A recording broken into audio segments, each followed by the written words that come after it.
ilẹ̀ Yorùbá ni ọmú tí ilẹ̀ Nàìjíríà mu. Ọbẹ̀ látòrí ọrọ̀ ajé, ọbẹ̀ látòrí èèyàn, ọbẹ̀ látòrí ọpọlọ, ọbẹ̀ látòrí àlùmọ́nì. Ilẹ̀ Yorùbá ni. As far back as 1914 tí wọ́n dá Nàìjíríà sílẹ̀, ilẹ̀ Yorùbá ni wọ́n fi dá Nàìjíríà sílẹ̀. Ó kàn dùn mí pé àwọn ọmọ kékeré ṣe ọmọ ìtàn mọ́. Amalgamation ẹ bá ń gbọ́ amalgamation fi join gbogbo Nàìjíríà àti ilẹ̀ Haúsá àti àgbègbè papọ̀ 1914. Omi tí ń bẹ́ẹ̀ lẹ̀ Yorùbá ni lọ rùgáàdì rí owó tó wà ń bẹ̀. Onígbómi kọ́ gbẹ̀yìn tí ìran Yorùbá bá fi kó ń bẹ́ẹ̀ sí ìyà ṣẹ̀ṣẹ̀ bẹ̀rẹ̀ ni. La fi fẹ́ kí ààrẹ wa Bọ́lá Ahmed Tinubu kí wọ́n lo àǹfààní láti fi dá ọmọ Yorùbá lọ. Agbára ń bẹ lọ́wọ́ wọn nísìn kí agbára yẹn tó bọ́ kí wọ́n lo agbára yẹn fún wa gẹ́gẹ́ bí ìjà láti tú ọmọ Yorùbá sílẹ̀ nínú ìgbèkùn tí a wà. Bí àná òjẹ́ kọ́ ba Yorùbá gbọ́ra wọn yé èdè ayé náà dá sí wa láàrin. Imagine nígbà tá fẹ́ jọba Ọ̀yọ́ tí Emir Sokoto ń dá so involve. Emir Sokoto àti Emir Kano wọ́n lọ sí pàdé ní London tí wọ́n fẹ́ jọba Ọ̀yọ́. Ọmọ Yorùbá àsọjí àfura ká lè gbé púpẹ̀ tí ó mọ̀ dà wárú síbẹ̀. Lucas Rashid níwò ṣé báwọn ìlú gbé síbẹ̀ tó fi ń dà wá láàmú. Ṣe rí ìṣọ̀kan ó máa ṣe pàtàkì nílẹ̀ Yorùbá ní ìsìn ó dàbẹ̀ ní pé kò sí ìṣọ̀kan mọ́. Èkìtì ni mí mi ò kí ń ṣe Yorùbá, Oǹdó ni mí mi ò kí ń ṣe Yorùbá, Ìjẹ̀bú ni mí Wàdà ni mo ti wá, Ọ̀yọ́ ni mí èmi gan mo ní Yorùbá. A ti á fẹ́ sọ̀rọ̀ adé aláwàdà Nàìjíríà. Wọ́n máa tó wájú pẹ̀ fún pé kó wọn papọ̀ àdàtọ̀ sọ̀. Ilẹ̀ Yorùbá yìí wà bẹ́ẹ̀ tí náà. Awólọ́wọ̀ ṣèjọba ilẹ̀ Yorùbá fún ọdún 8. Ọdún 8 ni Awólọ́wọ̀ fi ṣèjọba ilẹ̀ Yorùbá. Awólọ́wọ̀ sọ ilẹ̀ Yorùbá di olórí aṣíwájú nílẹ̀ aláwọ̀ dúdú pẹ̀lú ọrọ̀ ajé táwa nílẹ̀ Yorùbá. Ilé yìí wọ́n yọ kúrò nù táwọn ọmọ wa ò mọ̀ pé àwa ní Nàìjíríà, àwa gangan la ní Nàìjíríà lọ́wọ́. Tí Yorùbá bá kó lẹ̀ Nàìjíríà lẹ́yìn, Nàìjíríà fọ́, Nàìjíríà tán. Ìdí nìyẹn tí ogun fi pọ̀ láti ìlú òyìnbó. Àwọn òyìnbó ò gbà, wọn ò fẹ́ ká lọ torí àwa ni wọ́n mú bí ọmú. Ilẹ̀ Nàìjíríà ni wọ́n mú bí ọmú. Tí wọ́n bá gbọ́ pé Yorùbá fẹ́ yọ, wọ́n máa pé gbogbo nǹkan rọrùn fún wa. Tí Yorùbá bá dá dúró láti gba ayé Awólọ́wọ̀ ni, mo sọ fún yín pé a ti ti Amẹ́ríkà ti tì wọ́n sẹ́yìn báyìí. China ò lè bá wa because nígbà ayé Awólọ́wọ̀ 50 years ahead, ọdún 15 tí ilẹ̀ Yorùbá ti ní tẹlifíṣàn, tá ní rédíò, tá ní stadium, tá ní hospital, tá ní university, tá ní stadium. Ọdún 15 China ò tí ní kankan.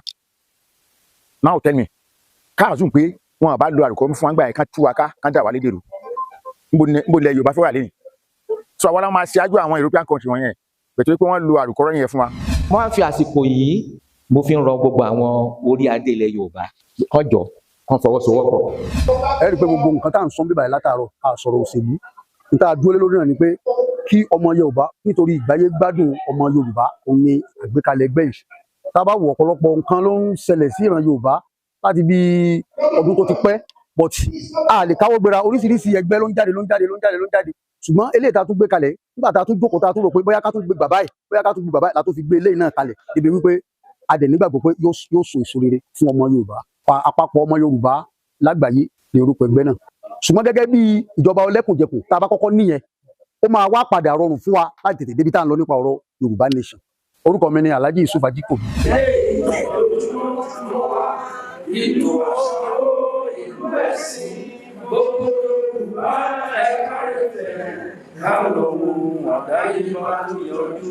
Ilé Oòduà Ifẹ̀ ló wà, ọba ọ̀rọ̀ níyàn ilé Ifẹ̀, onímọ̀ èdè ilé Ifẹ̀, ará ẹ̀ka Ifẹ̀ òòdáyé. Ifẹ̀ òye ẹ̀jìgìrì ẹ̀jẹ̀ Ifẹ̀ ga, olórí ayé Ifẹ̀ òye, ará láti tẹ̀síwájú. Ọlọ́run fẹ́ oníire náà. Oòduà rẹ̀ lè jagun, ọ̀pọ̀ ewúro inú ọ̀lẹ̀, ẹgbẹ́ pẹ̀lú ìṣòro gbogbo. Tá a wá ṣe lénìí ni pé láti lè jẹ́ kí bàbá wa Tinubu kọ́ mọ̀ Jagaban wípé àwa ọmọ Yorùbá kò ń ṣe pé à ń bínú sí wọn àbí pé à ń bá wọn jà. Ṣùgbọ́n a fẹ́ kí bàbá wa Tinubu kọ́ mọ̀ nǹkan tó ń jẹ́ ẹ̀dùn ọkàn wa. A fẹ́ kọ́ mọ̀ wípé ara ni àwọn ọmọ Yorùbá. A fẹ́ kí bàbá wo ìsàlẹ̀ wọ́n wò wá ní ibi tẹ́ pé ọgbẹ́ ọkàn ti ń mú wa nítorí pé kò sí bí ilé ṣe lè bí àjò ṣe lè dùn tó lé làbọ̀ sí oko ní gbogbo ibi tẹ́ pé wọ́n bá ń lọ ní gbogbo àgbáńlá ayé wọn ò lè pera wọn ní èdèkédè míì bí kò ṣe ọmọ Yorùbá ọmọ kóòtù òjíire. Ìyà tí ń jẹ ọmọ Yorùbá ó ti pọ̀ jù. Kí ni àkọ́pàá jùlọ lásìkò tí bàbá wa Bọ́lá Ahmed Tinubu tó wà ń bẹ̀ yìí kí wọ́n ràn wá lọ́wọ́ ká lè rí àṣeyọrí kí ọmọ Yorùbá náà lè rí àǹfààní gidi jẹ lásìkò yìí. Torí pé a rí pé àwọn Haúsá wọ́n ṣe ìpàdé kan ní ìjẹta tí a fi ṣe wákàtí ṣe ìpàdé yẹn wọ́n lọ bí wákàtí méje èdè wọn nìkan náà fi sọ èdè yẹn ní a fi ṣe ìpàdé yẹn 99 constitution kò fẹ́ fọ́ wa kò lè jẹ́ kí Yorùbá nation kó come up láíláí láti ìjọba mi sọ pé tí wọ́n bá lè bá wa tún 99 constitution yẹn tí wọ́n bá lè tún ṣe ó pẹ́lẹ́ padà fífọ́ wa but lọ́wọ́lọ́wọ́ táyà nínú àsùnwọ̀n tẹ́ pé constitution 1999 láti ń lò báyìí àwọn pé Yorùbá nation cannot come to reality láti ṣe àlàáfíà padà sí àtúnṣe báwo ni ìyá oníṣe jẹ́ àwa Yorùbá tẹ́ pé lábẹ́ Nàìjíríà ni pé Nàìjíríà bá sì ń lọ náà sí ni o bí ẹ̀tọ́ wa yóò sì máa tẹ̀ wá lọ́wọ́ tí òun jẹ́ pé yes àgbọn kúkú òjijì tẹ́ bá dẹ̀ wo oríṣiríṣi ikú tí ò lẹ́tọ̀ọ́ sí kò sí security nílẹ̀ Yorùbá mọ́ sí pàápàá gbogbo Nàìjíríà ni àṣẹ òòlù but n kò tí wọ́n kàn wọ́n báyìí sí a rí pé ọ̀ràn ńlá ni kí bàbá wa Bọ́lá Ahmed Tinubu fún ọjọ́ fún ọ̀ràn wà lọ́wọ́ lórí security as a whole orúkọ mi ni community abidin eke ojúná láti ẹnu ẹgbẹ́ ọmọ Yorùbá jí. máa bẹ̀rẹ̀ pẹ̀lú ìjùbà kí ni ìdí ṣe rí nǹkan tá à ń ṣe ń délé ni ó ti wáyé rí ní 1948 ní Ilé Ifẹ̀ nígbà tí wọ́n launch ẹgbẹ́ ọmọ Odùduwà wàhálà tó dojúkọ Yorùbá ńgbà náà tí Awólọ́wọ̀ fi gbé ẹgbẹ́ ọmọ Odùduwà kalẹ̀ kò tó wàhálà tó ń kọjú Yorùbá lóde òní ṣùgbọ́n a dúpẹ́ pé a ní àwọn aṣáájú nígbà náà tí wọ́n dìde wọ́n fọwọ́sowọ́pọ̀ tí wọ́n jẹ́ kí ọkọ̀ Yorùbá ó jó àjò rẹ̀yìn lágbára Ọlọ́run lásìkò tiwa náà iná Yorùbá ò ní jó àjò rẹ̀yìn lágbára Ọlọ́run mo júbà Ọlọ́run Olódùmarè adẹ́ẹ̀dá aṣẹ̀dá mo júbà gbogbo àwọn akọni àti aṣíwájú ilẹ̀ Yorùbá tí wọ́n ti kọjá lọ pàápàá Ọọ̀ni Adésọjí Adérẹ̀mí olóyè Ọbáfẹ́mi Awólọ́wọ̀ dókítà Akínọlá Májà olóyè Samuel Ládòkè Akíntọ́lá olóyè AMA Akínlóyè olóyè Adékúnlé Ajáṣin màmá Fúnmiláyọ̀ Ransom Kuti olóyè Tóní Ẹ̀nàhóró olóyè Abraham Adésànyà olóyè Lateef Jákàndé sẹ́nẹ́tọ̀ Wúràọlá Ẹ̀sán olóyè Bísí Ọ̀nàbánjọ ọ̀jọ̀gbọ́n Ambrose Ali olóyè Ọ̀nkú Bọ́lá Ìgè Cicero of Ẹ̀sàòkè olóyè JS Ọláwọyìn olóyè Cornelius Adébáyọ̀ arákùnrin Rótìmí Akérédolú kí Ọlọ́run kí ó dẹlẹ̀ fún wọn. mo tún wá júbà àwọn tí wọ́n ṣì wà tí wọ́n ń tu ọkọ̀ ilẹ̀ Yorùbá lọ́wọ́lọ́wọ́ àwọn bíi bàbá wa Reuben Fáṣọ̀rántì ọ̀jọ̀gbọ́n Wọlé Ṣóyínká Onígègé Àrà ọ̀jọ̀gbọ́n Adétóun Ògúnṣẹ̀yẹ ọ̀jọ̀gbọ́n Bọ́láńlé Awẹ́ ọba Olú Fálàẹ̀ General Alani Akínníadé olóyè Bísí Àkàndé ọmọọba Ọlágúnsóyè Oyinlọ́lá Ààrẹ Ọ̀nà Kakanfò Gani Adams mo júbà gbogbo orí adé ilẹ̀ Yorùbá pàápàá Ọọ̀nìrìṣà àrólé Oòduà Ọọ̀ni Adéyẹyè Babátúndé Ògúnwùsì Ọ̀dájà kejì àti Aláàfin Ọ̀yọ́ ikú bàbá yèyé ọba Akeem Ọ̀wọ́adé mo júbà ọ̀kànlénírínwó irúnmọlẹ̀ tí ń bẹ lálẹ́ Ẹ̀fẹ̀ mo júbà àwọn ìyá mi Òṣòlóńgà arógbá aṣọ má balẹ̀ mo júbà gbogbo ọ̀mọ̀wé àti àwọn ọ̀jọ̀gbọ́n ní Ifẹ̀ àti káàkiri ilẹ̀ Yorùbá mo júbà ọkùnrin mo júbà obìnrin mo júbà ọmọdé mo júbà àgbà mo júbà bàbá àti ìyá tí wọ́n bí mi sáyé ní àkótán mo júbà ààrẹ orílẹ̀-èdè Nàìjíríà aṣíwájú ààrẹ Bọ́lá Ahmed Tinubu ọkùnrin takuntakun atósátọ̀ lọ́jọ́ ìjà Jagaban Áfíríkà mo júbà kí bà mí ṣe o ẹ jọ̀ọ́ ẹ jẹ́ kí n sọ Gẹ̀ẹ́sì díẹ̀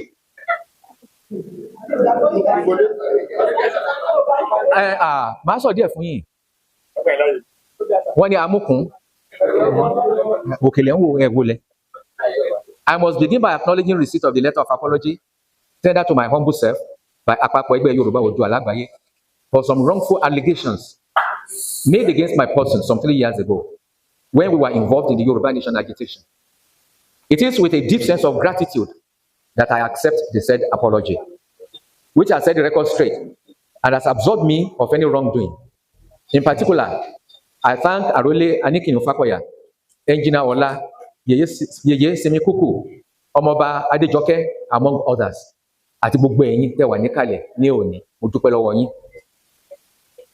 We members and representatives of various Yoruba groups are here gathered today under the common umbrella of Àpapọ̀ Ẹgbẹ́ Ọmọ Yorùbá Oòduà Lágbàáyé to foster unity, ìṣọ̀kan, peace, àlàáfíà, progress, ìlọsíwájú, and development, ìdàgbàsókè, across the length and breadth of Yoruba land and in the diaspora. It must be emphasized that this is not a separatist organization. Ngbà míì tọ́lọ́run bá dáhùn àdúrà èèyàn yìí tètè mọ̀, èèyàn yìí máa jágbe mọ́ Ọlọ́run. Àti 2023 lọ́lọ́run ti dáhùn àdúrà Yorùbá, but ọ̀pọ̀lọpọ̀ wa ò mọ̀. Oore ọ̀fẹ́ ta ní lónìí pé ààrẹ tó wà lórí àlééfà jẹ́ Yorùbá, ká tó tún ní bóyá 40 ọdún àbí 50 ọdún àtúnkọjá ká tó tún ní àǹfààní ẹ̀ ní orílẹ̀-èdè Nàìjíríà. So káyà tètè pé ààrò àti ọ̀dọ̀fínú wa ká ronú dáadáa bá a ṣe máa lo àsìkò yìí, bá a ṣe máa ti Tinubu lẹ́yìn tó fi jẹ́ pé àní kábàámọ̀, Ọlọ́run jẹ́ ká kábàámọ̀. Àwọn nǹkan tí àpapọ̀ ẹgbẹ́ ìgbé lọ́wọ́ tí wọ́n pè ní core objectives, èkíní ni restructuring. Tẹ́ bá wo constitution 1999 ẹ rí pé 98 items ló wà ní legislative list, 98 items, ṣùgbọ́n 68 ló wà under exclusive legislative list. Ìyẹn ló jẹ́ pé constitution yẹn fún ìjọba àpapọ̀ ní àṣẹ lórí 48 nínú 180 wọ́n fún wọn ní àṣẹ wá lórí 48. Ó wá fi 30 ó fi sílẹ̀ ní concurrent legislative list. Láìsí àní-àní èèyàn ti rí pé eléyìí ò lè ṣiṣẹ́, kò lè work, torí pé lórí 30 yẹn pàápàá ìjọba àpapọ̀ ní àṣẹ láti overrule state. So bẹ́ẹ̀ ni pé state ò ní nǹkan kan ló wá jẹ́. Wọ́n kò sí yẹn sọ pé in a situation where there is a conflict between the federal and state government, the federal takes precedence. Kí ló wá kù? Kò sí nǹkan kan ni. Ìdí ni tá a fi gbọ́dọ̀ tẹpẹlẹ mọ́ restructuring. Ètò ààbò ìlú àti ṣé ọlọ́pàá ìpínlẹ̀ la máa pè é, ó ṣe pàtàkì. Ṣùgbọ́n ṣáájú, we commend organizations such as Agbekoya, OODUA People's Congress, Àmọ̀tẹ́kùn, Vigilantes, and similar groups that have always worked to ensure peace and security in Yoruba land. However, these are non-state operators or non-state actors, except Àmọ̀tẹ́kùn, and there's a limit to what the law of the land permits that they can do. Torí ẹ máa gbọ́ Ààrẹ Ọ̀nà Kakanfò ó sọ ńgbà kan ní tíjọba ò bá fún òun àti àwọn ọmọ ẹgbẹ́ wọn OPC láṣẹ láti wọnú igbó lọ, àwọn ò lè ṣe. Torí tí wọ́n bá dá bẹ́ẹ̀ wọ́n á bi wọ́n pé ta ló rán yín iṣẹ́. Although state governors and chief security officers of their respective states, the constitution does not, they are chief security officers, the constitution does not grant them control over the Nigerian police force. Àpapọ̀ even believes this is an anomaly that needs to be corrected. We therefore give unequivocal support to the call for the creation of state police. It is gratifying that the President and Commander-in-Chief of the Armed Forces, Asiwaju Bola Ahmed Tinubu, is in full support of state police. We therefore call on the National Assembly to urgently amend the relevant sections of 1999 Constitution, especially sections 214, 215, and 216, so that state police can be legally based in the country. Àwọn àtúnṣe tí National Assembly gbọ́dọ̀ ṣe nìyẹn kó tó di pé a máa lè ní state police ní orílẹ̀-èdè Nàìjíríà. Good governance. With increased allocation from the federal government to the states, Àpapọ̀ Ẹgbẹ́ expects governors in Yoruba-speaking states to give greater attention to the welfare and well-being of citizens. Wọ́n ní owó táwọn ìjọba ìpínlẹ̀ ń gbà ní ìsìn ìlọ́po 3 owó tí wọ́n ń gbà tẹ́lẹ̀ ni. Ṣé pé àwọn Haúsá lọ́pọ̀lọpọ̀ ìgbà wọn mọ̀ nǹkan fi pamọ́, wọn mọ̀rọ̀ fi sábẹ́ ahọ́n sọ. Gọ́vnà Kaduna ló sọ gédégbé, ó ní kò tí ì sí president tó ṣe àwọn states àti governors láǹfààní bí ààrẹ Bọ́lá Ahmed Tinubu. Ìdí náà ni tó yẹ pé gómìnà Niger State Bagbo kọ́ lórúkọ ẹ̀ tó fi sọ pé òun declare ara wọn ní Director General of 2027 Tinubu Campaign Organization. Ó nítorí nǹkan tí President Tinubu ń ṣe fáwọn kò sí president tó tí ì ṣe fáwọn. Ok, nígbà tí ìwà rí bẹ́ẹ̀, an aspect of life in Yoruba land that calls for urgent attention is intra-city transportation. A situation where the people, especially the elderly, àgbàlagbà, pregnant women, and our young ladies are forced to mount motorbikes or Okada is unbecoming. It is undignified and highly risky. We therefore demand a modern, dignified, and safe means of intra-city transportation in all Yoruba states from our governors. Torí èmi ò mọ̀ bí kankan ní àgbáyé tó yẹ pé ọ̀kadà làwọn èèyàn ń gùn, aláboyún, arúgbó, ẹni tí ara ẹ̀ ò dá tán gbé lọ sí hospital, ẹ gbé sórí ọ̀kadà, kó tó dé hospital gan ẹ̀mí ò ti bọ́. Wọ́n gbọ́dọ̀ bá wa wá ọ̀nà láti fòpin sí ọlọ́kadà dé yìí. Àwọn tán ní ọ̀kadà náà iṣẹ́ máa wà fún wọn. Nítorí ó lè yẹ pé buses àbí tramway ni wọ́n máa gbé kalẹ̀. Mo ti dábàá yẹn fún báṣẹ́lọ̀ kan bí rí tí mo ní láti roundabout yẹn kí la pè náà ká tó dé Ọ̀bàndé roundabout yẹn Mayfair. Mo ní ẹ dábàá pé ẹ fẹ́ rail track láti Mayfair wọnú ọgbà. Mo ní eléyìí tó yẹ pé go slow máa mú gbogbo àwọn èèyàn mọ́lẹ̀ láàárọ̀ tán máa lọ bí iṣẹ́, tó tún máa mú wọn mọ́lẹ̀ lọ́sàn-án tán bá parí iṣẹ́. Kò ní sí yẹn, ọ̀pọ̀lọpọ̀ apáàkì mọ́tò wọn sí Mayfair, wọ́n á bọ́ sórí tramway, àárín ìṣẹ́jú 5 wọ́n ti wọnú ọgbà. Tí wọ́n tún parí iṣẹ́ láago 4 àbí 4 àbọ̀, wọ́n á tún kó sínú tramway àbí kíní ẹ̀, àárín ìṣẹ́jú 5 wọ́n ti débi tán páàkì ọkọ̀ wọn sí. Kò sí nǹkan tá a lè ṣe láti mú ìrọ̀rùn bá àwọn ará ìlú tí a bá fẹ́ ṣe. Ìgbà t'Awólọ́wọ̀ sọ pé ó máa ṣe ẹ̀kọ́ ọ̀fẹ́, ọ̀pọ̀lọpọ̀ náà sọ pé kò ṣeé ṣe, kò lè ṣeé ṣe. Ṣùgbọ́n ó jókòó pẹ̀lú àwọn ajáṣin, pẹ̀lú àwọn awókọ̀yà, pẹ̀lú àwọn tìgbà náà, wọ́n ń rò ó báwo la ṣe máa rí owó. Mo rò pé bí ọdún 2 lọ́nà fi ń ṣe ètò owó. Nígbà tán rí owó yẹn, náà bẹ̀rẹ̀ kìíní yẹn. Àwọn Gẹ̀ẹ́sì pàápàá ó yà wọ́n lẹ́nu, ó jọ wọ́n lójú pé ìyẹn àwọn dúdú wọ́n lè ṣe irú ètò yìí fúnra wọn, ẹ̀kọ́ ọ̀fẹ́ fún àwọn ọmọ wọn. Tí àwọn aṣáájú àgbà náà tán bá lè ṣe irú yẹn, mélòó ìsìn tá a fi lè ṣe nǹkan tó máa fa ìrọ̀rùn fáwọn ará ìlú. Bẹ́ẹ̀ mi ṣe wà yìí, tẹ́ bá gbé mi lórí ọ̀kadà kí n tó dé gate máa dákú. Mi ò lè gun ọ̀kadà mọ́. Tó ọmọ máa ń wo ni aláboyún, arúgbó obìnrin, arúgbó ọkọ, kò tí bá tí mo rí sínú tèmi máa ń dùn. Kò dẹ̀ sí gómìnà Yorùbá kankan tó yẹ kí inú ẹ̀ dùn kó máa rí nǹkan bẹ́yìn. Àwọn ará àwọn ṣẹ́ta máa mú ṣe nìyí o. A wá bọ́ sórí èdè ní ìsìn. Wọ́n ní èdè àti ìfinimọ̀, kí la fi ń fi àwọn èèyàn mọ̀? Tó bá ní ara bí báyìí ni ẹ́, wọ́n rò pé èdè wo lẹ̀ ń sọ? Yorùbá ni mí, kí lèdè wa? Yorùbá. Ìgbò ni mí, kí lèdè wa? Ìgbò. Gẹ̀ẹ́sì ni mí, kí lèdè wa? Gẹ̀ẹ́sì. Chinese ni mí, kí lèdè wa? Chinese. Germany ni mí, kí lèdè wa? Germany. Ṣùgbọ́n ká máa pèrè wá ní Yorùbá, ká máa lédè, torí ọ̀rọ̀ wa ti ń lọ síbẹ̀ nísìn.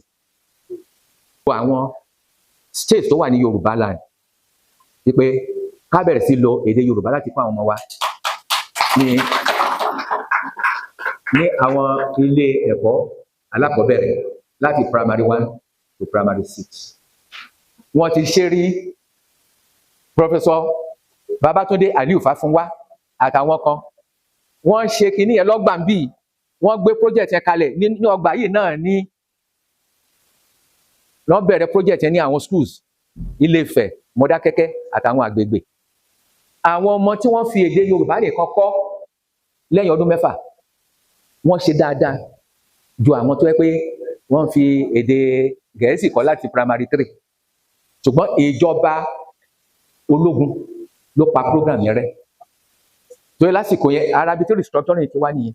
Torí lásìkò yẹn military governor tó ń gbé wá sí Ọ̀yọ́ northern nine, so bọ́n àti jẹ́ kí program yẹn kó kárí nìyẹn tí wọ́n sì parun. Ṣùgbọ́n ní ìsìn ẹ jẹ́ ká dẹnu bọ àwọn èèyàn wa o. Gbogbo nǹkan tá a nílò ti wà ńlẹ̀. Gbogbo nǹkan tá a nílò ká lè ṣe nǹkan tí mo sọ yìí ó ti wà ńlẹ̀. Ìyẹn ni mo á fi àsìkò yìí kan sára sí iléeṣẹ́ kan tí wọ́n pè ní Center for Yoruba Language Engineering nìbàdàn lábẹ́ àkóso ọ̀jọ̀gbọ́n Kọ́láwọlé Owólabí. Wọ́n ti ṣe ọ̀pọ̀lọpọ̀ iṣẹ́ lórí nǹkan tí wọ́n pè ní technical terminology. Tí wọ́n á sọ pé ok tẹ́ bá sọ pé nature study báyìí fẹ́ sọ Yorùbá ìyẹn ò sí mọ́. Wọ́n ti ṣe gbogbo ẹ̀. Ibi tí Owólabí ti bẹ̀rẹ̀ iṣẹ́ yìí ni pé ó kọ́kọ́ túmọ̀ Nigerian constitution, ó túmọ̀ ẹ̀ sédè Yorùbá ní nǹkan bíi ọdún 15 sẹ́yìn. Ìgbà tó ṣe tán níjọba àpapọ̀ wa ń rọ̀ pé kó ran àwọn Ìgbò àtàwọn Haúsá lọ́wọ́. Kò gbọ́ Ìgbò kò gbọ́ Haúsá o, ṣùgbọ́n à ń pe kíní kan ní methodology tó lò fún ti Yorùbá jọ ti yé àwọn èèyàn wa káwọn náà lè ṣe. So wọ́n ti kọ́kọ́ ṣe yẹn, nísìn wọ́n ti wá ṣe tó jẹ́ pé ṣàṣà nìkan tí wọ́n fẹ́ sọ ní Yorùbá tí èèyàn ò lè sọ ní ìsìn. Èkejì ni pé kí àwọn èèyàn wa kán lè mọ kí ni ìjọba ń ṣe. Ẹ jẹ́ ká sọ fún àwọn aṣojú wa nílé aṣòfin, èdè Yorùbá ni kán máa lò. Èdè Yorùbá ni kán máa lò. Tó fi jẹ́ pé àgbẹ̀ tó wà lóko tó bá ń gbọ́ rédíò á lè mọ kí ni wọ́n ń sọ nípa òun, á lè mọ kí ni wọ́n sọ nípa iṣẹ́ òun, á lè mọ kí ni wọ́n sọ nípa àwọn èèyàn òun. Nítorí ara nǹkan tí àwa fúnra wa à ń lo èdè elédè láti kóra wa lẹ́rú. Nígbà tí ẹ lọ sí ilé aṣòfin pé ẹ̀ ń ṣojú wa àmọ́ ẹ̀ ń sọ èdè tá a gbọ́, èdè táwọn aráàlú ò gbọ́, kò bójú mu. Torí náà àpapọ̀ ẹgbẹ́ iṣẹ́ ń bẹ fún wa o. Gbogbo àwọn ilé aṣòfin wa nílẹ̀ Yorùbá wọ́n máa lo èdè wa.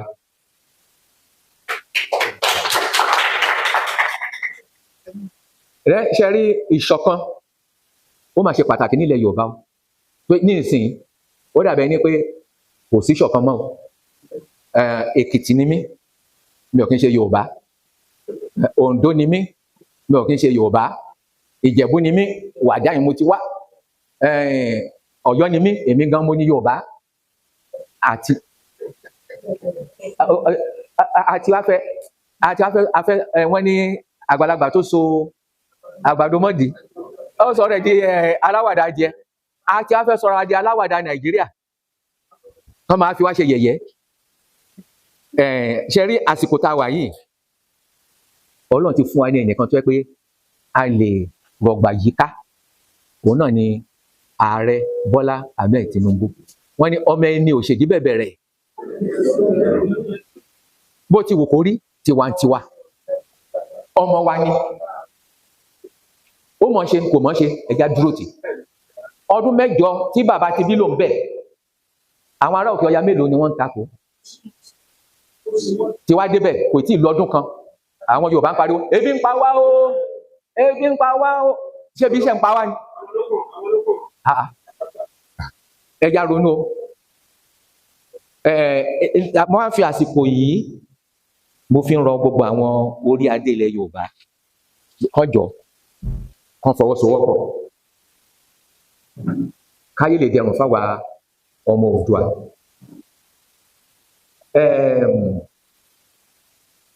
Mo fẹ́ pe àkíyèsí wa sí kinní kan. Ṣé rí dípò èmi jù ọ́ ìwọ ojú mi táwọn ọba wa ń ṣe ní ìsìn kò ran ẹnikẹ́ni lọ́wọ́. Àwòkọ́ṣe tó yẹ kí wọ́n wò lára Ọọ̀ni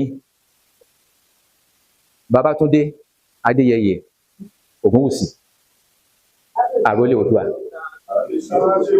Ẹ rí i pé ó ń dá iléeṣẹ́ sílẹ̀ káàkiri nílẹ̀ Yorùbá. Ọ̀jájámọ̀ wà l'Ákúrẹ́, Ọ̀jájámọ̀ wà l'Óṣogbo, ó ti dá iléeṣẹ́ kan lẹ̀ n'Íbàdàn. ó ní ìnàgbè resort lẹ́kọ̀ọ́, then lẹ́kọ̀ọ́ náà, then ultramodern hospital lẹ́kọ̀ọ́, then university ní Kwara. Ara nǹkan tó lè fa ìfọwọ́sowọ́pọ̀ láàrin àwa Yorùbá nìyí. So mo rọ àwọn orí adé ilẹ̀ Yorùbá kán wo àwòkọ́ṣe yẹn lára Ọọ̀ni bàbá wa Ògúnwùsì. Ìyẹn ló yẹ kán mú lọ́kùnkúndùn, kì í ṣe èmi jù ọ́ ìwọ ò jù mí. Tí wọ́n bá ti ń ṣe yẹn, àlàáfíà á jọba. Àwọn ọmọ wa tí wọ́n ń jáde ní ilé ẹ̀kọ́ lọ́dọọdún, wọ́n á lè ríṣẹ́ ṣe, wọ́n á dẹ̀ nífẹ̀ẹ́ ara wọn. Kò ní sí pé à ń sọ Èkìtì lèmi, Oǹdó ni mí, Rẹ́mọ lèmi. Láàrin Ìjẹ̀bú gan, àwọn Rẹ́mọ tó sọ pé Rẹ́mọ làwọn òkè ń ṣèjẹ̀bú. Ṣẹ́rí, Ọlọ́run ní fi wá ṣe yẹ̀yẹ́. Lákòótán, it is with all sense of humility and responsibility that, one, I accept the apology tendered, and I accept your call to lead the àpapọ̀ ẹgbẹ́ ọmọ. Ṣùgbọ́n ẹ jọ̀ọ́,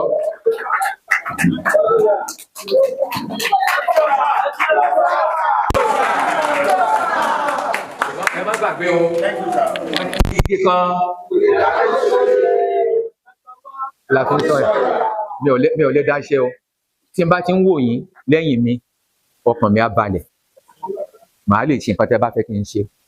Kò dẹ̀ sí àdáṣe ń bẹ̀, nǹkan tẹ́ bá fẹ́ kí n ṣe náà láàjọ fọwọ́sowọ́pọ̀ láti máa ṣe. I therefore appeal for the cooperation of all and sundry in the discharge of this honorable task of leading the àpapọ̀ ẹgbẹ́. I pray for God's divine guidance and wisdom. Ẹ ṣé o.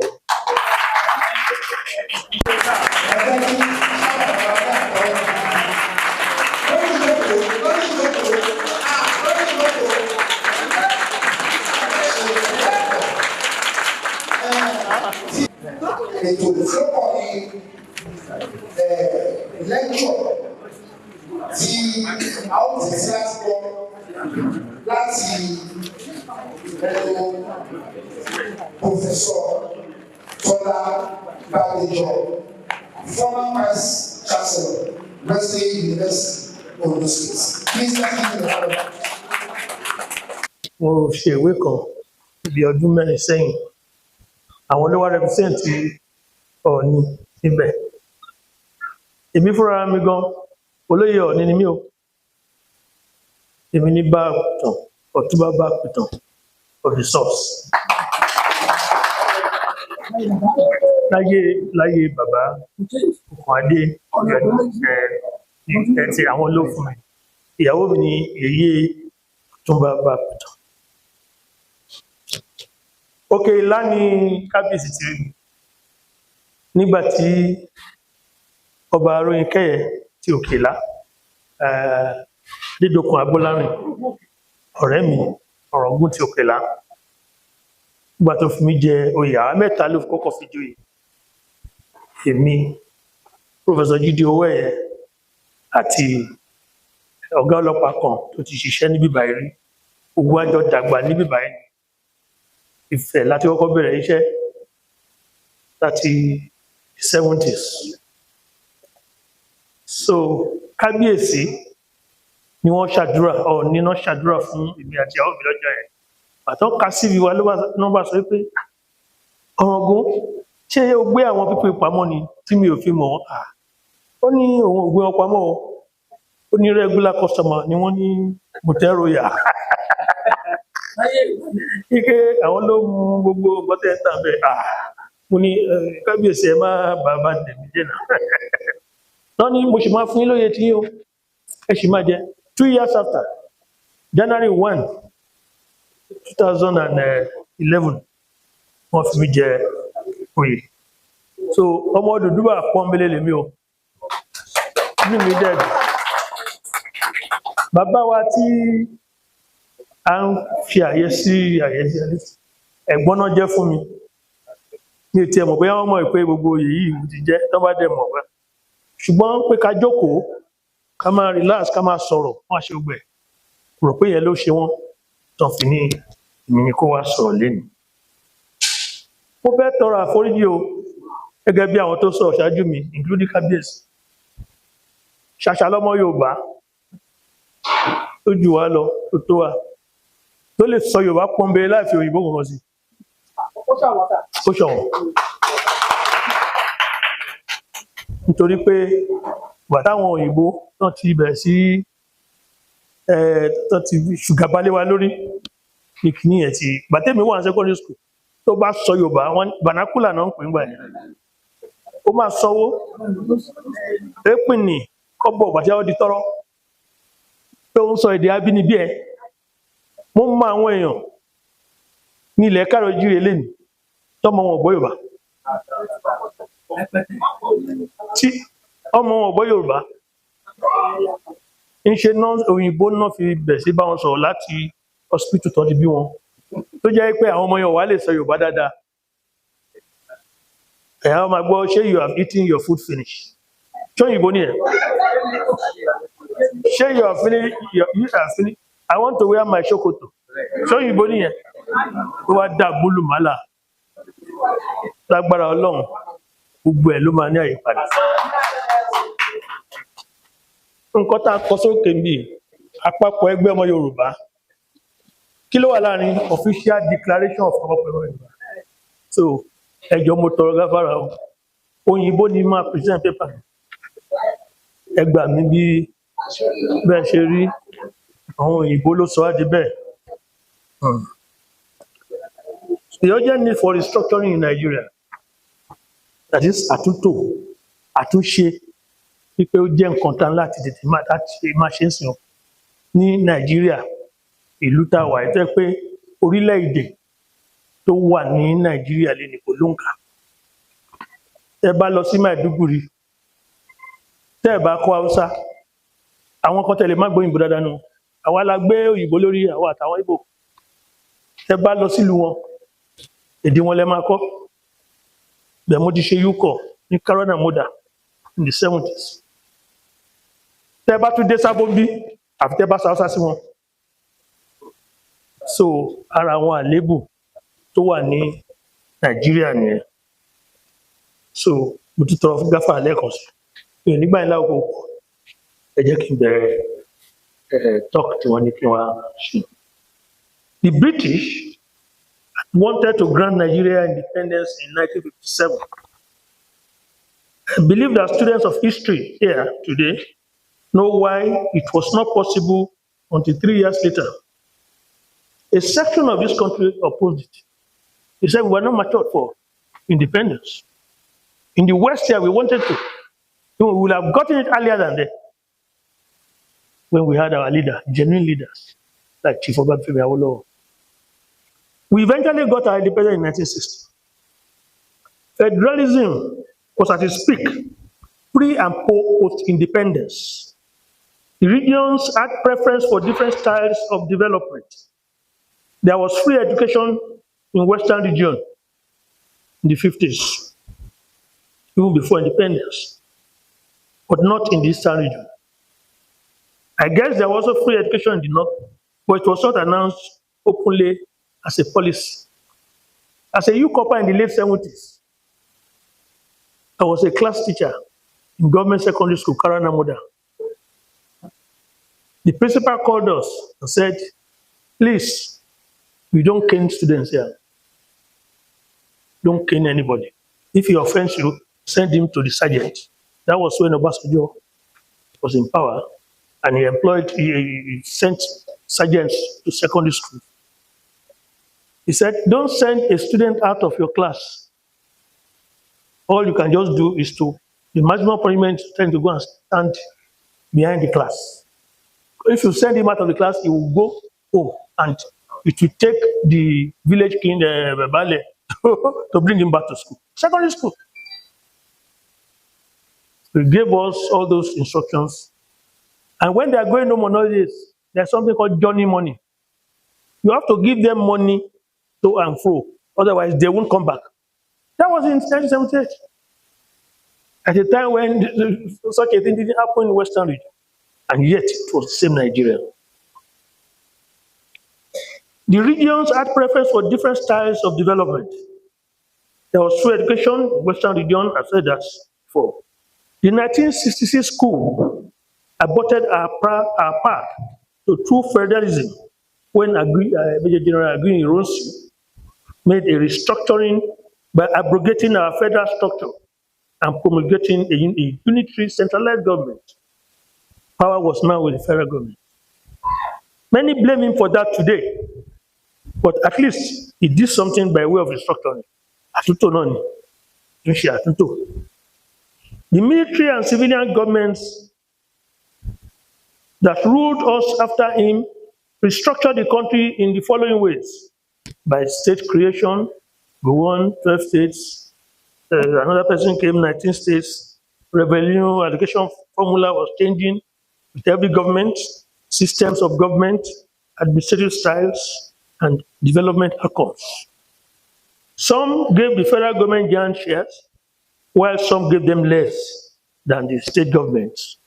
There was confusion everywhere, from the 60s to the 70s to 1999. Restructuring is the standard way to ensure that no citizen of Nigeria is being cheated for too long. The restructuring we need today is one that prints requisites and luxuries of political office holders and releases the same funds to the majority of the citizenry.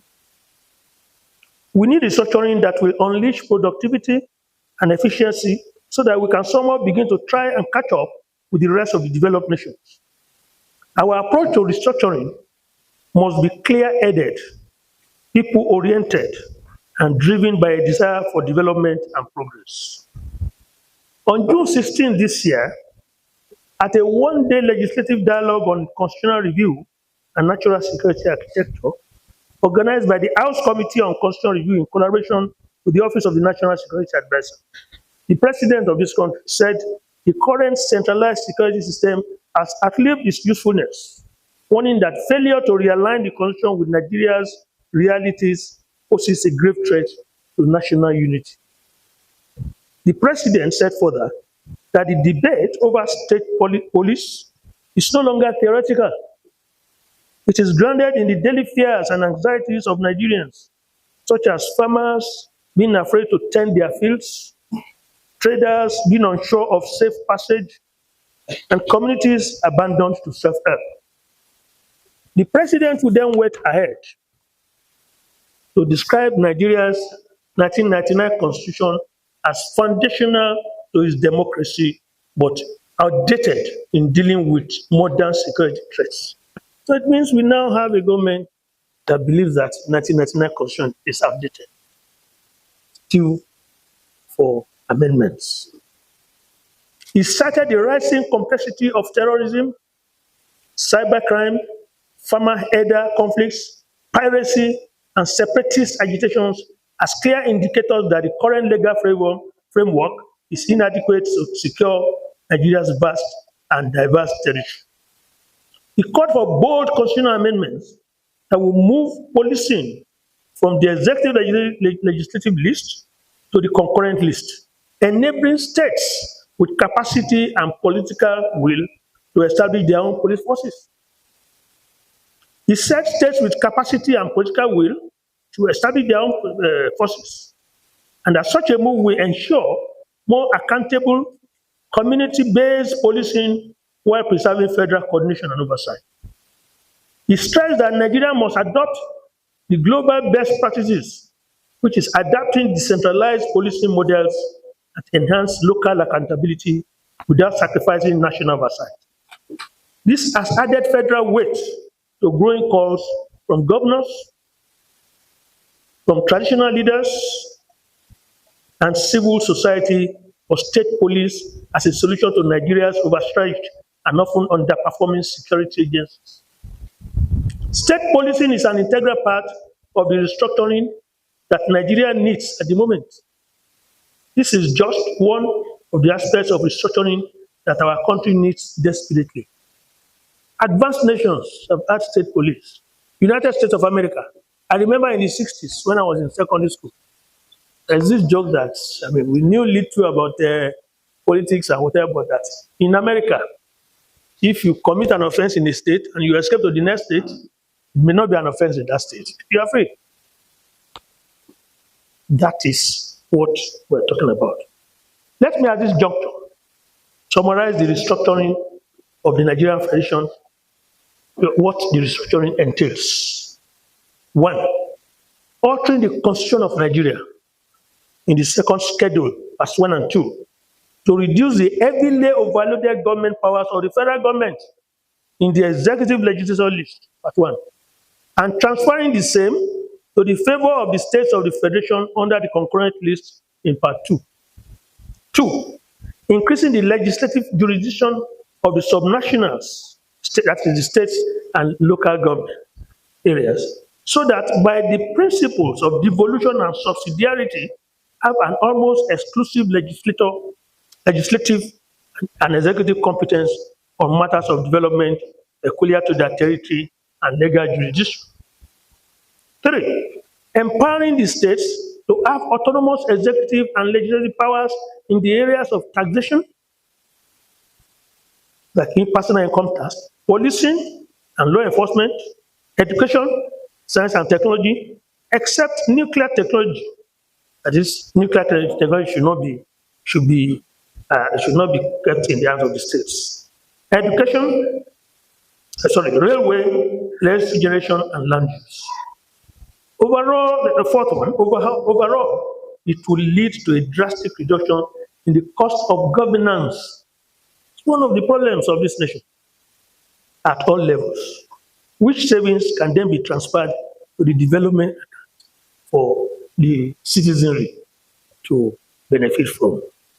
Thus, the federal government will continue to have exclusive jurisdiction in fewer and more manageable areas of foreign affairs, defense, money and central banking, nuclear research.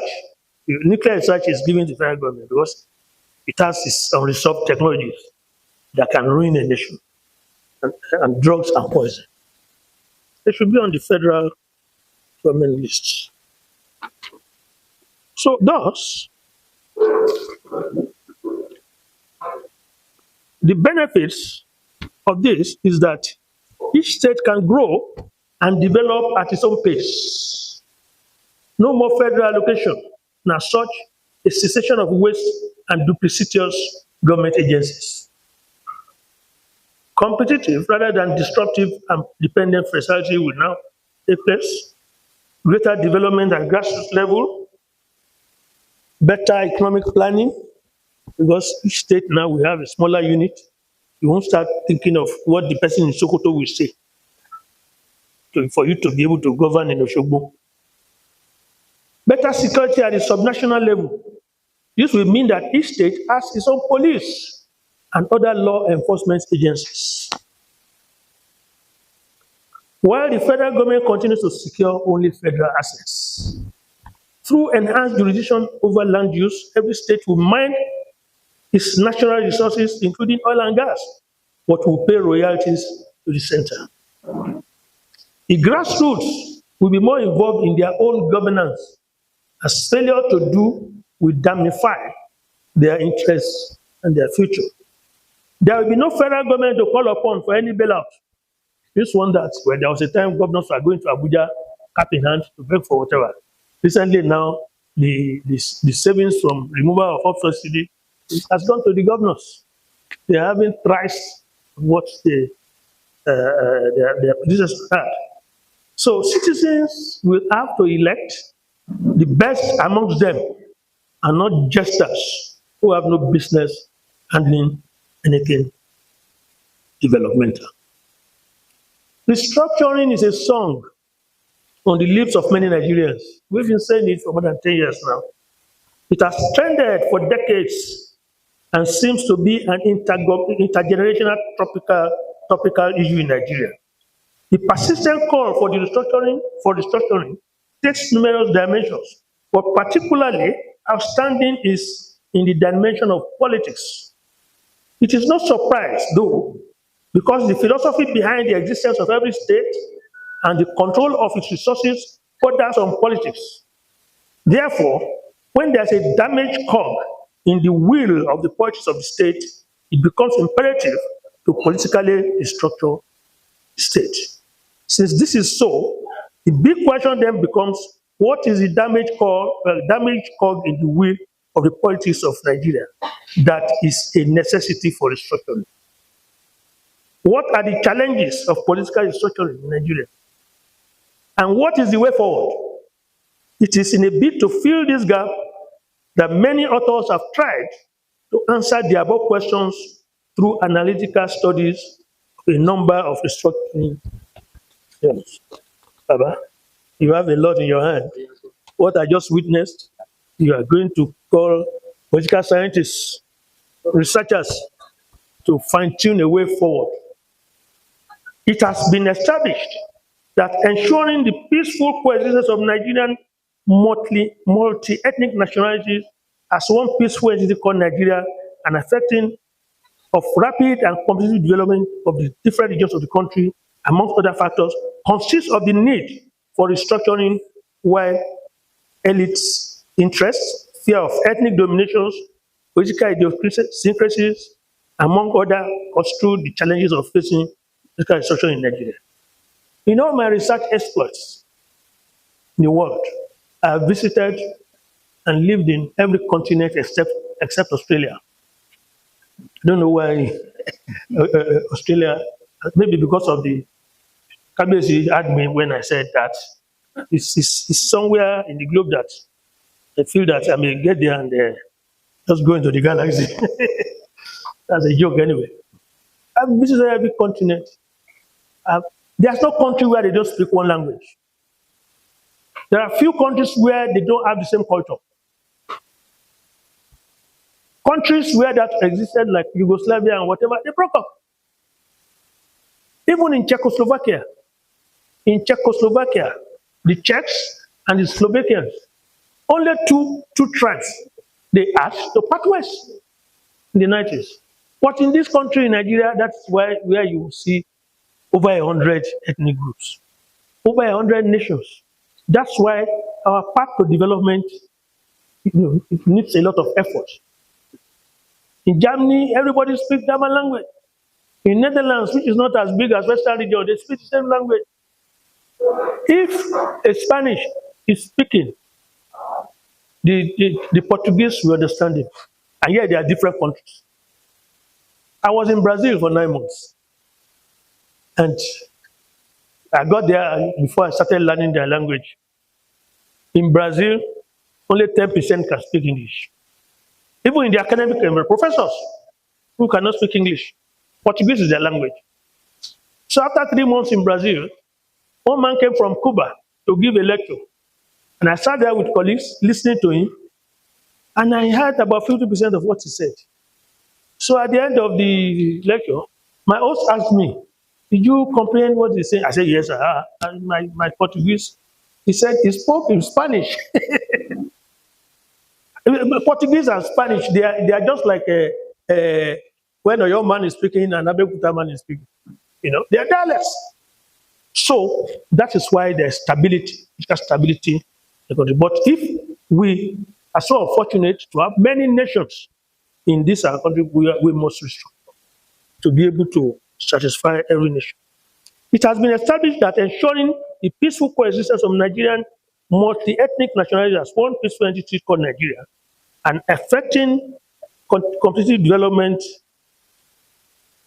of the different regions of the country, among other factors, consists of the need for restructuring, while elite interests, fear of ethnic domination, political idiosyncrasies, among others, constitute the challenges facing political restructuring in Nigeria.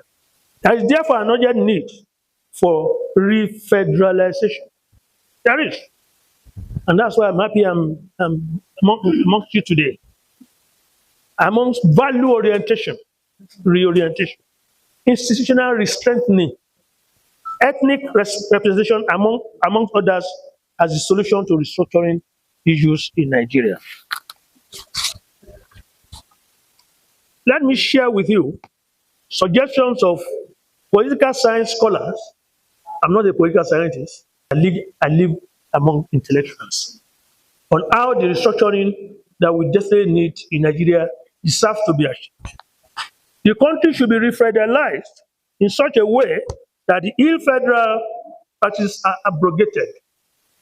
The political structure of Nigeria should be made cooperative federalism instead of pseudo-federalism that we presently have, so that the ethno-regional entities' interests will be mutually integrated in the formation of a serene socio-political structures in Nigeria. The Nigerian government institutions should be strengthened in such a way that they are made viable in performance and impenetrable by corruption, so that they can easily implement political restructuring should it be adopted.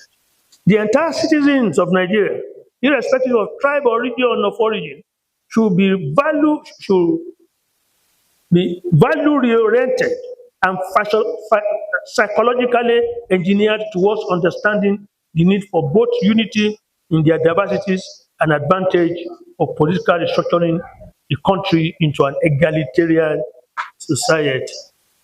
This will also make them to change their non-judgmental attitude and embark on a nationalistic call for restructuring without fear of suppression.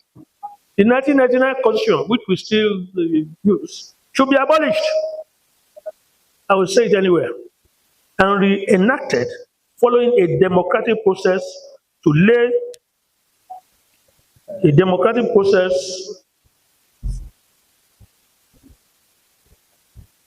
foundation for true federalism in practice with sufficient citizenry consultation and referendum.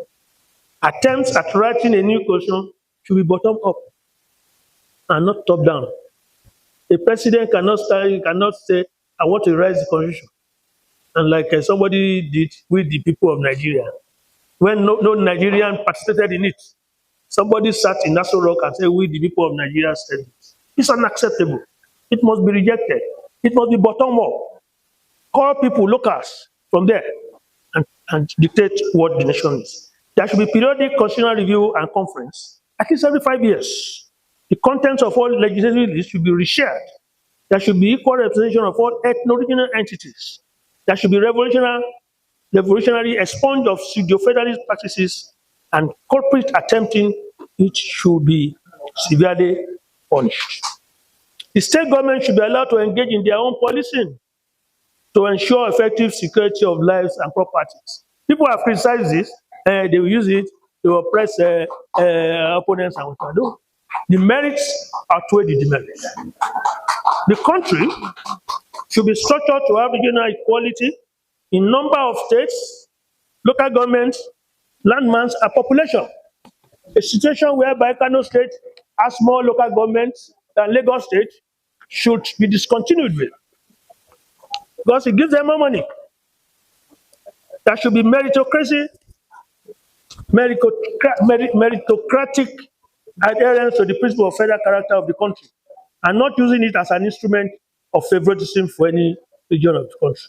The state governments of the country should have ultimate right to exploit and utilize the resources within their territorial domain and remit taxes to the federal government.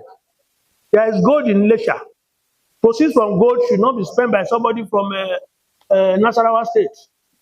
There is gold in Lesha. It should be for Osun State people. The states of the federation, which have other mineral resources other than oil, should also be included in the operation and derivation principle. I read it somewhere that the president said Nigeria will soon have a new constitution. It was on the social media. I don't know whether, that we should. This is a welcome idea, as long as the approach is bottom up and not top down. We should borrow a leaf from the Singaporean experience, a country that did not gain independence through struggle, negotiation, or referendum, but through outright rejection. Malaysia, they sent Singaporeans out of their country. There's no time for me to say why they sent them out. But Singapore was expelled from the Malaysian Federation on August 9, 1965. The Malaysian Parliament voted unanimously to remove Singapore from the Federation. Lee Kuan Yew, a fourth-generation Chinese Singaporean, became the founding prime minister, and he turned the landscape of hardship that Singapore was into one of the most prosperous, secure, and efficient nations on earth. Sir, you will need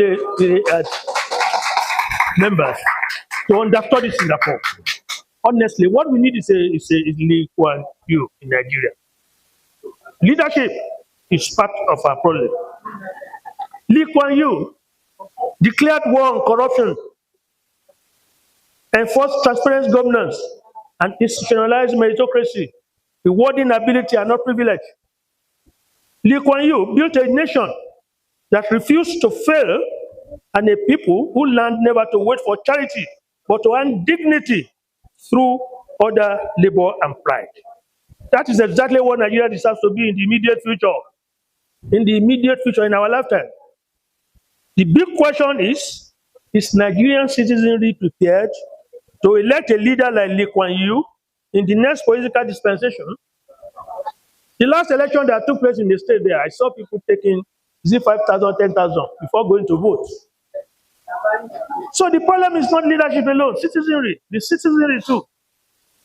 How do you convince a graduate that has not been employed from going there to collect 10,000? So this problem is systemic. So we have a lot to do. In conclusion, ladies and gentlemen, I've been given a small sleep here. My time is over. In conclusion, I would like to state unequivocally that the issue of restructuring needs a very urgent attention in this multi-ethnic contraption of many nations that are forced to exist in one country called Nigeria.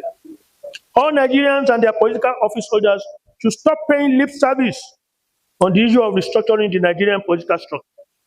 A joint effort towards restructuring the Nigerian federalism will make Nigeria a better country, where needless tensions and conflicts are minimal, and where the subnational governments are not reduced to mere appendages. That's what we are now, state governments.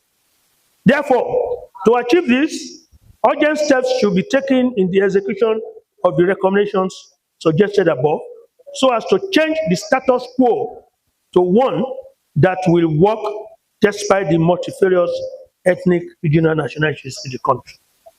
This, in my own opinion, should occupy the front burner in the future activities of Àpapọ̀ Ẹgbẹ́ Ọmọ Yorùbá Odùduwà. Thank you. Gbogbo àwọn ẹgbẹ́ ẹsẹ̀ tó kọ́ sọ fún àpẹẹrẹ àwọn ẹgbẹ́ àpapọ̀ ẹgbẹ́ ní ẹgbẹ́ ọmọ Oòduà tí a kóra wa jọ láti 2018-2019 tí a ní kí gbogbo wa kí a jọ máa ṣe iṣẹ́ papọ̀ fún òmìnira ilẹ̀ Oòduà. A lè ti ṣe oríṣiríṣi nígbà tí a náà ṣe papọ̀ fún òmìnira ilẹ̀ Oòduà tí bàbá wa náà wà bẹ́ẹ̀ gbà náà. A ṣe ìjáde ìpolongo ìjáde ìfẹ́ ìfi ẹ̀dùn ọkọ̀ wa hàn káàkiri gbogbo orílẹ̀ ilẹ̀ Oòduà káàkiri. A ṣe ìkọ́jú àwọn olóyìnbó pè ní awareness, we were creating awareness there. A jẹ́ kí àwọn èèyàn tí ò nípa ilẹ̀ tó ń jẹ àwọn ọmọ aládé àjẹyọ̀ owó àjáde àkáàkiri. Àpapọ̀ ẹgbẹ́ ìṣẹ̀lẹ̀ ìṣẹ̀dásílẹ̀. Wọ́n ṣẹ̀ṣẹ̀ dá sílẹ̀, ó bá ṣe registration ní 2019 or so. So a ti wà láti bí 2018 officially àti máa wá ṣe ọ̀pọ̀ tó ìgbà yẹn àdúgbò ẹ̀rọ náà. Pé àwọn tá a wà wọ́n gbà yẹn náà, àwọn làwọn wọ́n sìn. Ìgbà yẹn òmìnira nígbà òmìnira náà ṣì ń bẹ̀ wọ́n sí o. Lọ́tọ́ ní oṣù ní àti ìbẹ̀rù tí wọ́n fẹ́ lo Yorùbá yẹn àti fún ní touch of class náà. Nígbà yẹn gbogbo ibi ni a máa ń lọ, àwọn bàbá wa, àwọn màmá wa, ìyá ń jẹ wá nílẹ̀ Oòduà, wọ́n sọ àwọn ọ̀rọ̀ fún àgbà yẹn, wọ́n ní owó tó kéde lọ́wọ́, ẹ̀yìn àgbàdo tó bẹ̀rẹ̀ bá gbogbo pé wọ́n ti bí o, wọ́n ní àgbàdo ló máa fi jẹ́. Gbogbo wa tó sọ fún wa, àwọn sọ fún wa wípé àwọn náà ní ìfẹ́ Oòduà, àwọn fẹ́ kí Oòduà kó ní òmìnira, ṣùgbọ́n ọ̀nà tá a gbé wa ká jà díẹ̀ pé gbogbo ọ̀nà ló wọjà ká ṣe ní ọ̀nà ẹ̀tọ́ ọ̀nà tó sọ fún wa náà ní pé kí a kọ́kọ́ wá ìjọba tara wa tiwantiwa lẹ́yìn olóyìnbó pé ní regionalism kí a kọ́kọ́ wá pé nǹkan tá a fẹ́ yóò ṣe é ṣe ṣùgbọ́n ó máa lè díẹ̀ ní abẹ́ òfin tí a lò ní currently ní Nàìjíríà 1999 constitution wọ́n ti sọ wá láti 2019 pé kí wọ́n tó wà lẹ́yìn tó fi àyè sílẹ̀ pé kí àwọn ìyàwó ní àwọn fẹ́ ṣe situation ọ̀hún fẹ́ dábàá pé ṣùgbọ́n nǹkan tí a fẹ́ dà ní dà lórí nǹkan tó dà. So àtìgbà yẹn náà wà tí láti ń gbé láàrin ìgbà tó fi wá dé bí pé a ní tò àti wá ṣe pàdé pé tábà gba ọ̀nà tí kò bá tí ìlọ ṣe kó lọ ẹ jẹ́ ká gba ọ̀nà táwọn àgbàsọ fún wa ká ṣe àwọn náà ṣe bẹ̀sẹ̀ kọ́ pé tó ẹ̀jẹ̀ ajá fún ìjọba ẹlẹ́kùnrin tábà lè dá fún ìjọba ẹlẹ́kùnrin lọ́wọ́ ká máa bèrè fún nǹkan tó lóyìn ló pè ní good governance ìṣe ètò ìjọba tó dára pé kí a máa bèrè fún nígbà tí a bá bèrè fún ẹlẹ́kùnrin tá a bèrè fún ètò ìjọba tó dára kí a mọ̀ wípé orílẹ̀-èdè tiwa ó ti dúró náà nìyẹn nígbà tí táwọn ọmọ máa tọ́jú ara wọn máa ṣe ìwà fún àwọn wa. tó nǹkan tí à ń ṣe nìyẹn láti ìgbà yẹn náà láti bá bàbá wa ṣe ọ́fà náà àwọn ẹni wípé àwọn lè wà ká má ní olórí agbọ́dọ̀ ní olórí tó ṣe é fọkàn tán. kíní kan tí gbogbo yé ẹ̀ nípa bàbá délé tí ó jẹ́ kí ọkọ̀ bàbá rẹ̀ wípé tí bàbá bá ní yes bàbá yes means yes nígbà tí àwọn èèyàn sọ pé yes at the same time yes yẹn òṣèlú bẹ́ẹ̀ lóòrè tí bàbá òkè ṣe bẹ́ẹ̀ so a gbé bàbá kó àtúndì oríṣiríṣi lọ níta ni pé bàbá dúró wá nípò ẹ jẹ́ ká wá lọ bá bàbá wa ọ̀fíṣíálì bàbá wa Adéwálé Adéníran ká wá bá wọn ọ̀fíṣíálì pé tó bàbá ẹ wá ọ̀wà tó yá tí bàbá sọ ọ̀rọ̀ yìí pé kí bàbá wa jẹ́ olórí fún àṣẹ òkèlè ní ọdún mẹ́ta àwọn èèyàn kò wọ̀ èmi ọba wọn nígbà tí wọ́n sí ní Nàìjíríà bàbá mo parọ́ tí bàbá wọ́n ṣe ṣàìṣàì adúpẹ́ ní ìsìn pé a ti ká bàbá wọlé bàbá ò lè lọ́ọ̀ ìwé ìgbà ìfọ́yà by force àgbà tó fi káwọn afẹ́fẹ́ ní ìṣúwà so òun ni gbogbo wa ṣe wá léyìí pé kí a wá fi bàbá wa àwọn èèyàn wá ṣe ń bọ̀ ká fi wọn àwọn èèyàn wa tí wọ́n mọ̀ wípé a ní bàbá a ní olórí bí mo bá mú lẹ́tà tí ẹgbẹ́ mi kì í wá fún ẹ má bínú èdè òyìnbó ni a fọ lẹ́tà yẹn èdè òyìnbó náà ni màá dẹ̀ fi kà ẹ má bínú ṣe ti bọ́ bí ògbó ìbò púpọ̀ bí má ṣe kà ẹ bá fi ara wọn ẹ má bínú káyọ̀sì permission to read the letter sir. Àbọ̀ àpapọ̀ ẹgbẹ́ wọ́n ní àwa fi ènìyàn bàbá wa ní tó wá dáadé nìrọ̀ bí bàbá ẹgbẹ́ chairman fún àpapọ̀ ẹgbẹ́ ọ̀gbọ̀n àgbáyé wọ́n ní àwa ní ẹgbẹ́ ọmọ Yorùbá ọmọ Oòduà tí a ẹgbẹ́ fún ẹ̀kọ́ ọmọ Oòduà tó jẹ́ pé bákan náà ṣiṣẹ́ fún bí ilẹ̀ Oòduà ó ṣe dára bákan náà ni a tún ní ìbálòpọ̀ tó dára fún ohun mèremère ní àárín àwọn ọmọ aládé wọ́n ní àyẹ̀fẹ́ fi ẹgbẹ́ wa láti lò fún àwọn ọmọ aládé láti ṣe ohun tí ó tọ́ fún ìran wa àti láti bèrè fún ẹ̀tọ́ wa gẹ́gẹ́ bí ọmọ aládé wọ́n ní ìwà tí àwọn bàbá wa wù ìwà ọmọlúàbí àti ìwà àti ìṣe tí wọ́n ń ṣe tí kò ògùn wọn lọ́wọ́ pé àwa náà fẹ́ wá máa ṣe bẹ́ẹ̀ ẹgbẹ́ wa ní òun la gbé dání pé òun àwa náà fẹ́ máa ṣe wọ́n ní ẹgbẹ́ wa pé a fẹ́ dúró gẹ́gẹ́ bí olùkọ̀yà fún nǹkan tí ó kò bá dà fún àwọn ọmọ aládé nǹkan tí ò dá tó ń ṣẹlẹ̀ fún àwọn ọmọ aládé àbí nǹkan tó àwọn aládé bàbá ṣe síra wa tí ò dá a fẹ́ jẹ́ olùkọ̀yà fún wọ́n dẹ̀ ní a fẹ́ fi ẹgbẹ́ wa láti tú ìgbésí ayé àwọn ọmọ aládé láti tún ṣe àdẹ̀wá ní bàbá wa àdúgbò ní ọwọ́ wọn pé a fẹ́ fi wọ́n ṣe ìlàbẹ́gbẹ́ pé àwa gbogbo àwọn àpapọ̀ ẹgbẹ́ akọ́ra wa jọ nítorí anígbàgbọ́ wípé pẹ̀lú Ọlọ́run àti bàbá ní ọ̀dọ̀ wa ohun tí a fẹ́ ó ti ṣe é ṣe gbogbo ohun tí a dà fún ó ti ṣe tiwa àdẹ̀wá ní àdúgbò náà bàbá wa àdẹ̀kú wọn kí oríire mo já náà bí ìdáná.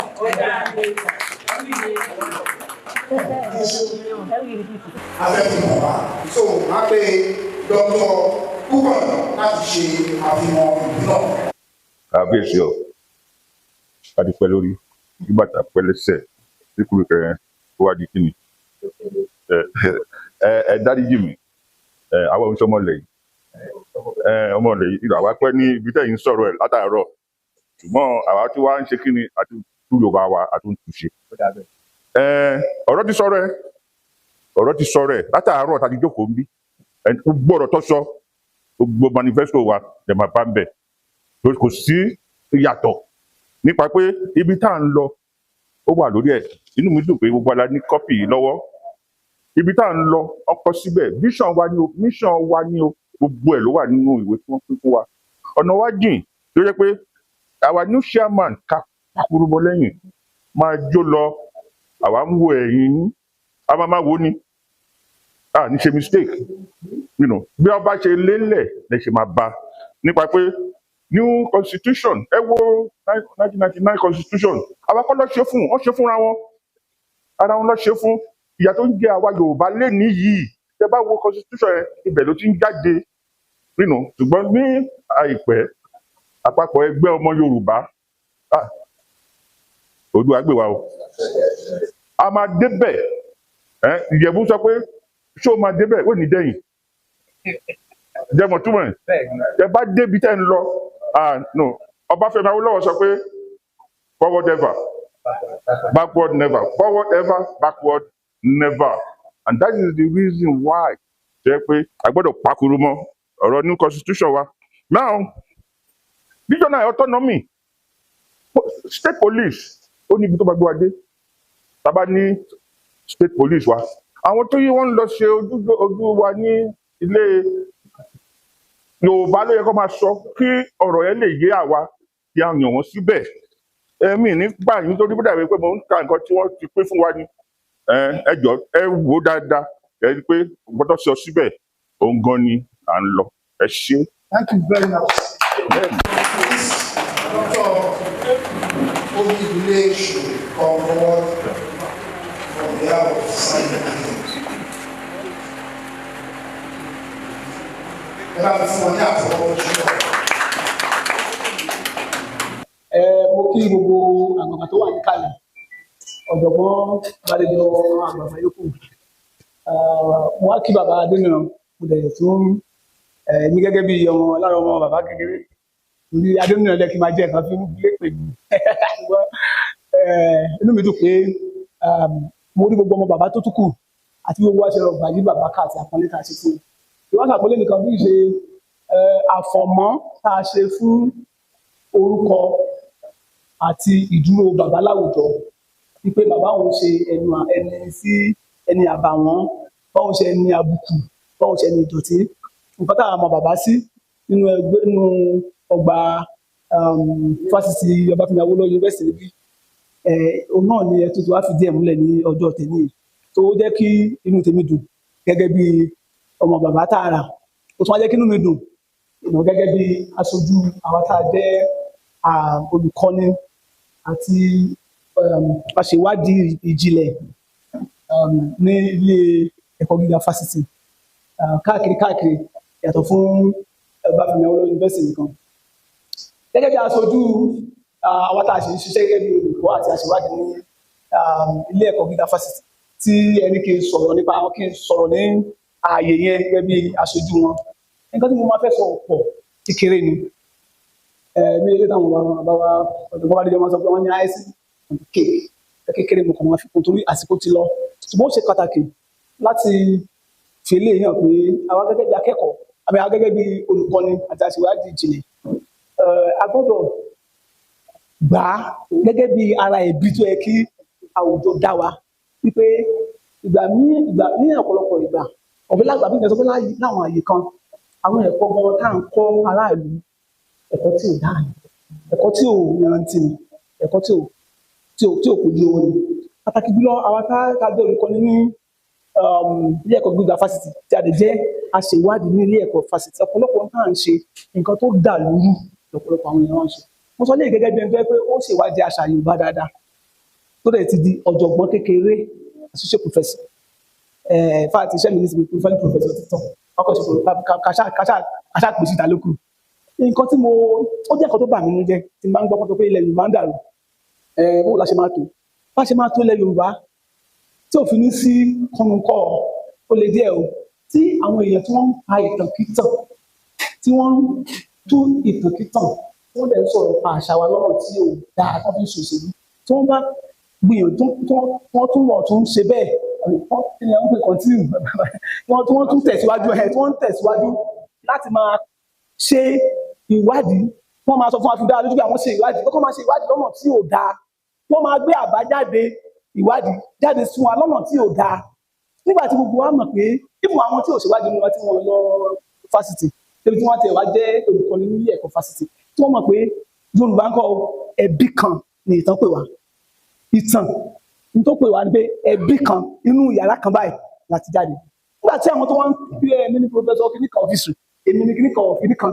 nílò ìbò bí ní o tí wọ́n wá ń pè ìtàn lọ́nà tí ò dáa àtàwọn ń dá àwọn ọba wa lẹ́bi kí la fẹ́ dá àwọn ọba wa lẹ́bi lé lórí nínú ìtàn tí àwọn kọ sílẹ̀ lọ́pọ̀lọpọ̀ ń wò gẹ́gẹ́ bí orísun ìmọ̀ àti ọgbọ́n tó máa pèèyàn ní inú bá ṣe wà ń bí tí ẹni tó dàgbà jù tó nímọ̀ jù ní wa ó ní bàbá Bádéjọ àwọn ni ọ̀jọ̀gbọ́n àgbà nígbà tí mo bá ń sọ yẹn lára àwọn tó àti kí má tẹ̀tí lọ́dọ̀ bàbá torí bàbá ẹni ẹ̀yà ilé bàbá sí ni tá a bá fẹ́ òkè tá a lè tó yẹ kó fún wa nímọ̀ jù ọlọ́mọ yẹ kí bàbá fìdí jálẹ̀ tá a má fìdí jálẹ̀ kò síbi tá a lè kọjú sí torí gbogbo wa máa lé ara gẹ́gẹ́ bí ẹni tí ìmọ̀ wa òkun tó ni nígbà tí ẹni tí mọ̀ ẹ̀kún jù tó yẹ ká wò tó wà lókè ta ló wà ní ẹ̀kọ́ fásitì nígbà wo lọ́pọ̀lọpọ̀ àwọn ọba aláyé wa délé ayé ìtàn míì tí wọ́n ti kọ sáwọn èèyàn ti kọ́ kọ́kọ́ pé àyè sọmọ tó ti wà nílẹ̀ káàkiri so ìtí mo lọ mẹ́rin pé gẹ́gẹ́ bí ẹni tó ṣèwádìí nípa àṣà àti ṣe Yorùbá tí mo dẹ̀ ní gbogbo ọ̀rọ̀ tá à ń sọ gbogbo àti máa ti gbogbo àti wọ́n bá ti sọ̀rọ̀ rẹ̀ ló máa ń dùn mí lọ́kàn pé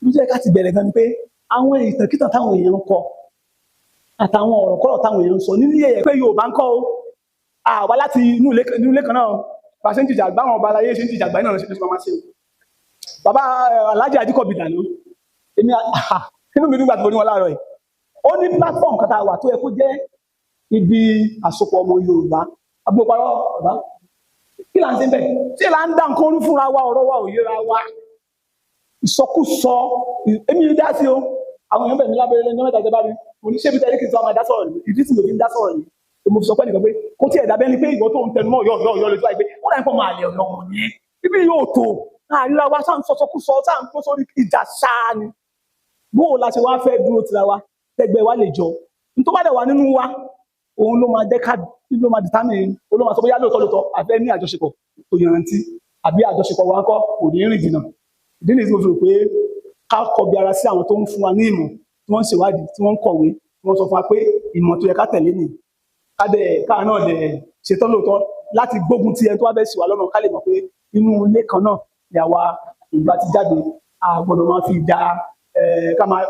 ìjà ọmọ ìyá ló yẹ ká jà kì í ṣe ìjà ìlújú ẹ ìwòjú ẹ mo rò pé ìwọ̀n bá tí mo sọ yìí àádọ́dọ̀ àwọn tàjọ ń ṣe olùkọ́ni tàjọ ń ṣèwádìí tí wọ́n ti kúrò lẹ́nu iṣẹ́ á bẹ̀ jẹ́ bí ìpè bí ìtọ́nisọ́nà ìpè àkíyèsí ẹni sí ọ̀nà tó tọ́ àtọ̀ fún ọ̀nà tí ò tọ́ tí gbogbo ọ̀pọ̀lọpọ̀ ń tọ́ káàkiri ó dẹ̀ ń dalẹ̀ Yorùbá rí nínú ẹ̀ṣẹ̀ púpọ̀.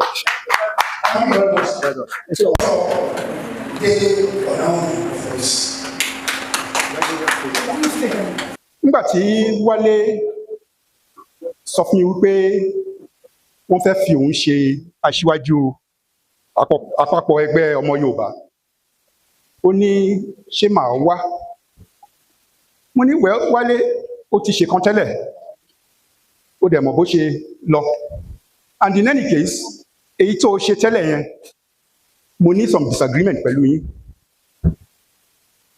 I don't believe in separation, not at this time. I believe that this country must be restructured. Mo ní ṣé kì í ṣe separatist agenda lẹ fẹ́ fi ẹgbẹ́ yìí ṣe? Ó ní no, the main aim of this organization is restructuring of the federation to make it a fair place for Yorubas to live in. Mo dẹ̀ ní well, if that is the case, màá wá. But mi ò tíì ní sọ̀rọ̀, I will not say much at the meeting. Pé màá fẹ́ jókòó sẹ́yìn kí n wò bí ọ̀rọ̀ ṣe ń lọ láàrin wa, kí n lè mọ bí tí organization yìí ń lọ tó bá mi lára mu. Thankfully, mo dẹ̀ tí mò ń gbọ́ látàárọ̀ gbogbo nǹkan tá a sọ ń bì, ó dẹ̀ dùn mọ́ mi nú, mo dẹ̀ fara mọ́ gbogbo ẹ̀. Ẹ jọ̀ọ́ máa fẹ́ caution ẹgbẹ́ yìí. Nǹkan méjì tèmi mọ̀ tó ń da ẹgbẹ́ rú. Number one, owó. Number two, position. I want to be this, I want to be that in the organization. Àwọn méjì yẹn ó ń da ẹgbẹ́ rú. Ọlọ́run ní jẹ́ kí irú ẹ̀ wáyé ní ẹgbẹ́ ilé yìí o. Number two, now a ti ń sọ̀rọ̀ restructuring látàárọ̀, but mo fẹ́ ká mọ̀ wípé restructuring will be resisted by a certain group in this country. Mi ò ní dárúkọ wọn. They are going to resist it in fact wọ́n ti bẹ̀rẹ̀ already nítorí pé olórí wa ààrẹ wa Bọ́lá Ahmed Tinubu, whether we know it or not, ibi tó ń gbà lọ nìyẹn. Whether we know it or not, ibi tó ń gbà lọ nìyẹn. Tax reform ó ti ṣe from January this year and next year ó bẹ̀rẹ̀. Local government reform ó ti ṣe. Gbogbo nǹkan tó ń ṣe yìí kò dùn mọ́ àwọn kan nú. Wọ́n dẹ̀ ti parapọ̀ pé àwọn máa yọ ní 2027. Àwa Yorùbá a gbọ́dọ̀ jẹ́ kí a gbọ́dọ̀ fara mọ́ irú nǹkan bẹ́ẹ̀ yẹn o. Tiwantiwa o. We should know where we stand. Let us support this man. And if we are not if we allow them, tá bá jẹ́ kí wọ́n ti bàbá yìí jáde, ọ̀rọ̀ restructuring kò wáyé mọ́ o. So I'm supposed to be speaking on behalf of retired academics. Well, I thank all the retired academics and those who have not retired or who are about to retire. I thank you all for coming here. Professor Tola Badejo. Most people don't know, so Professor Badejo was given this assignment to give this lecture on very short notice, just a few days ago. La approach. He was in Ibadan. He was not due to come to Ife until next week. But Titori, out of his respect for our leader, he came to deliver the lecture. Thank you very much. God bless you. So now I am convinced that this organization is an organization worth belonging to. And I declare, I, Dele Onomi, will be part of this organization as from today.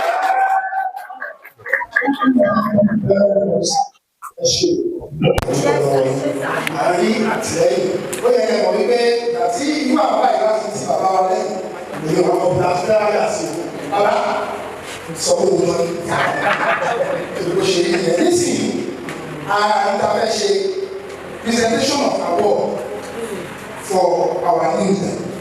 And that presentation will be done, Oba Alayiwa, His Royal Majesty, Oba Dr. Murana Adebanjo Adetini, ni mo bá fún wọn ní award kí yóò kó máa bọ̀ kó wá wá hàǹtẹ̀ kó bá fún wọn tí bàbá wa wá dẹ̀ ti dúró láti gba award náà. Citation for Dr. Adewale Adeniran. With hearts full of pride and gratitude,